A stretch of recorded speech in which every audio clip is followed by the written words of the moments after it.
I would like to share with you some deep insights of Pope Francis Catechesis on the Easter Triduum given on 31st March this year, 2021. In the Easter Triduum, we live the central days of the liturgical year.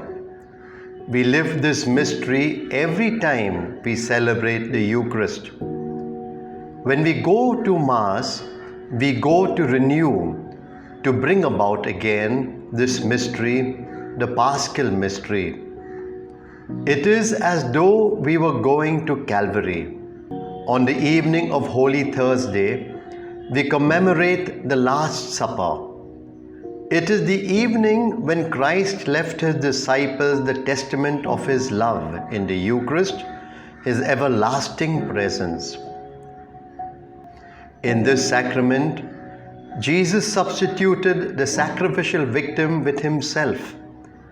His body and blood grant us salvation from the slavery of sin and death. The salvation from every form of slavery is there. It is the evening in which he asks us to love one another by becoming servants to one another, as he did in washing the disciples' feet, a gesture that anticipates his bloody oblation on the cross. On Good Friday, we are gathered on Calvary. Adoring the cross, we will relive the journey of the innocent lamb sacrificed for our salvation. Ever since Jesus took upon himself the wounds of humanity and death itself, God's love has irrigated these deserts of ours. He has enlightened our darkness. We will carry in our minds and hearts the sufferings of the sick, the poor, the rejected of this world. Do not forget the crucified of our time, who are the image of Jesus crucified, and Jesus is in them. In this Calvary of death, it is Jesus who suffers in his disciples. Now, in the hour of his supreme sacrifice on the cross, he enters into these calamities of this world to redeem and transform. Thanks to him, abandoned on the cross, no one will ever again be alone in the darkness of death. He is always beside us. We need only open our heart and let ourselves be looked upon by him. Holy Saturday is a day of silence. There is a great silence throughout the world. Those who had hoped in him were put to a difficult test. They were like orphans, perhaps even orphaned by God. Holy Saturday is also Mary's day. She too lived it in tears, but her heart was full of faith, full of hope, full of love.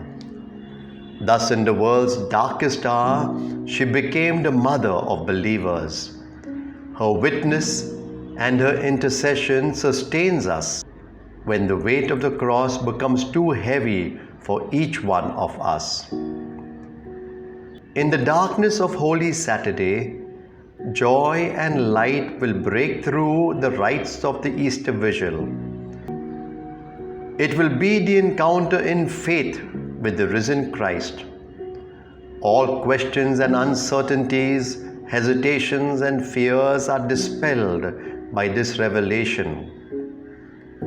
The risen one gives us the certainty that good always triumphs over evil, that life always conquers death, and that it is not our end to descend lower and lower from sorrow to sorrow, but rather to rise up high.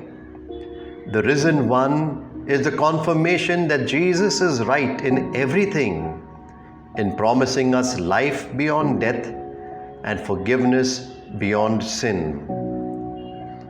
Dear brothers and sisters, this year too, we will live the Easter celebrations in the context of the pandemic. Christ's cross is like a beacon that indicates the port to ships that are still afloat on stormy seas. Christ's cross is a sign of hope that does not disappoint, and it tells us that not even one tear, not one sigh is lost in God's plan of salvation.